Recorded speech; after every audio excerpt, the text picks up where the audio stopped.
अगर तुम में तुरंत फैसला करने की क्षमता नहीं है तो तुम कभी पैसे कमाना नहीं सीख पाओगे। मौके आते हैं और चले जाते हैं, इसीलिए तुरंत फैसला लेने की एबिलिटी एक इंपॉर्टेंट स्किल है। तुमने जैसा चाहा था वैसा एक मौका तुम्हारे सामने मौजूद है। अगले 10 सेकंड में या तो पढ़ाई शुरू हो जाएगी या फिर ये हमेशा के लिए खत्म हो जाएगी। माइक के डैडी ने चिढ़ाने वाली मुस्कुराहट के साथ कहा। मंजूर, मैंने कहा। मंजूर, माइक ने कहा। बहुत बढ़िया। 10 मिनट में मिसेस मार्टिन आ जाएंगी। उनसे बातें करने के बाद मैं तुम्हें उनके साथ भेज दूंगा और तुम लोगों का काम शुरू हो जाएगा। मैं तुम्हें हर घंटे के 10 सेंट दूंगा और तुम हर शनिवार 3 घंटे काम करोगे। पर आज तो मेरा सॉफ्टबॉल का मैच है, मैंने कहा। माइक के डैडी ने अपनी आवाज को धीमा पर कड़क करके कहा, या तो मान लो या फिर वापस लौट जाओ। मान लिया, मैंने जवाब दिया। सॉफ्टबॉल खेलने के बजाय काम करने और सीखने का ऑप्शन चुनने में ही समझदारी थी। शनिवार की खुशनुमा सुबह 9 बजे माइक और मैं मिसेस मार्टिन के साथ काम कर रहे थे। वे एक दयालु और सब्र वाली औरत थीं। वे हमेशा कहा करती थीं कि माइक और मुझे देखकर उन्हें अपने दोनों बच्चों की याद आ जाती है जो अब बड़े हो गए थे और दूर चले गए थे।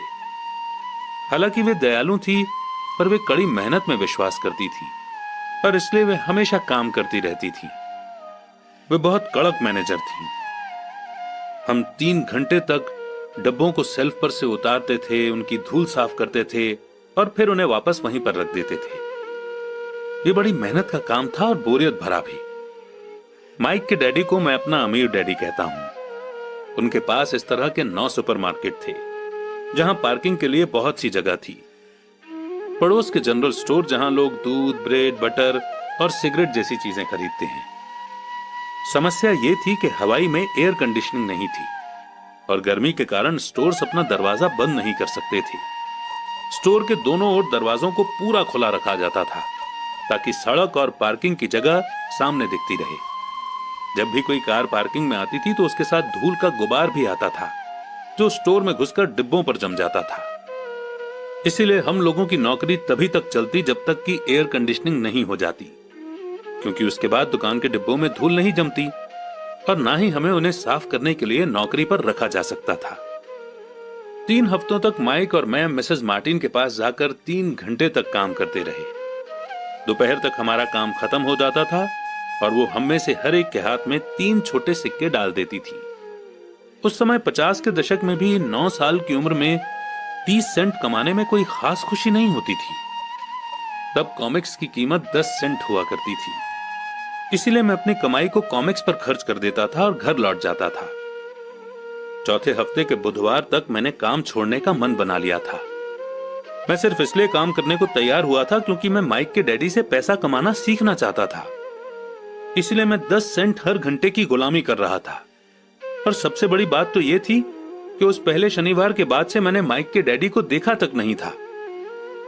मैं काम छोड़ रहा हूं, मैंने लंच के समय माइक से कहा। स्कूल लंच बड़ा निराशा से भरा हुआ था। स्कूल भी बोरिंग था और अब तो मेरे पास शनिवार भी नहीं थे जिनका मैं इंतजार कर सकूं। पर 30 सेंट के कारण मुझे धक्का पहुंचा था। इस बार माइक मुस्कुराया। तुम किस बात पर हंस रहे हो? मैंने गुस्से और चिढ़ते हुए पूछा। डैडी ने कहा था कि ऐसा ही होगा। उन्होंने कहा था कि जब तुम काम छोड़ने का फैसला कर लो तब वे तुमसे मिलना चाहेंगे। क्या? मैंने गुस्से में पूछा। क्या वो मेरे बोर हो जाने का इंतजार कर रहे थे? कुछ कुछ, माइक ने कहा। मेरे डैडी जरा अलग किस्म के हैं। उनका सिखाने का तरीका तुम्हारे डैडी के पढ़ाने के तरीके से बिल्कुल अलग है। तुम्हारे मम्मी डैडी बहुत बातें करते हैं, दूसरी तरफ मेरे डैडी बहुत कम बोलते हैं। तुम सिर्फ इस शनिवार तक इंतजार कर लो, मैं उन्हें बता दूंगा कि तुमने काम छोड़ने का फैसला कर लिया है। इसका मतलब यह है कि मेरे साथ नाटक खेला गया है? नहीं, ऐसा नहीं हुआ है, पर शायद हो सकता है। डैडी शनिवार को इसके बारे में समझाएंगे। शनिवार को लाइन में लगकर इंतजार करते हुए मैं उनका सामना करने के लिए तैयार था। यहां तक कि मेरे असली डैडी भी उनसे नाराज थे।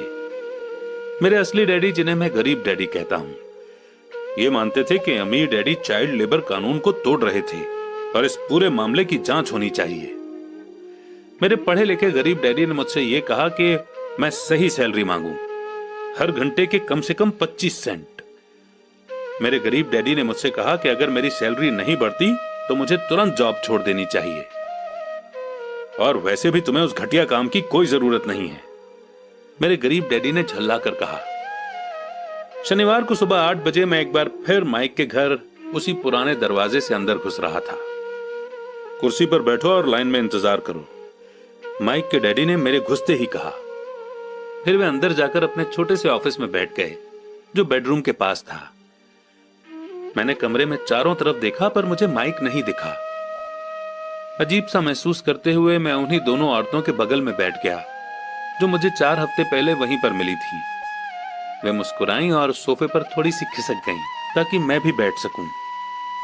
45 मिनट गुजर गए थे और मैं उबल रहा था। दोनों औरतें उनसे मिलकर तकरीबन 30 मिनट पहले वहां से जा चुकी थी। एक बूढ़ा सा आदमी वहां 20 मिनट तक बैठा और फिर वो भी चला गया। घर खाली था और हवाई में खुशनुमा सुबह को मैं सीलन भरे अंधेरे लिविंग रूम में बैठा हुआ था और इस बात का इंतजार कर रहा था कि एक लालची और बच्चों का शोषण करने वाला आदमी मुझसे बातें करे। मैं सुन सकता था कि वो फोन पर बातें कर रहे थे, ऑफिस में इधर उधर के काम कर रहे थे और मुझे नजरअंदाज कर रहे थे। मेरी इच्छा तो यह हो रही थी कि मैं उस घमंडी आदमी से बिना मिले ही घर लौट जाऊं, पर किसी वजह से मैं रुक गया। आखिर 15 मिनट के बाद ठीक 9 बजे अमीर डैडी अपने ऑफिस से बाहर निकले। बिना कुछ कहे उन्होंने हाथ से मुझे इशारा किया कि मैं उनके ऑफिस में आ जाऊं। अमीर डैडी ने अपनी ऑफिस कुर्सी पर बैठते हुए कहा, या तो तुम्हारी सैलरी बढ़ाई जाए या तुम काम छोड़ रहे हो, है ना?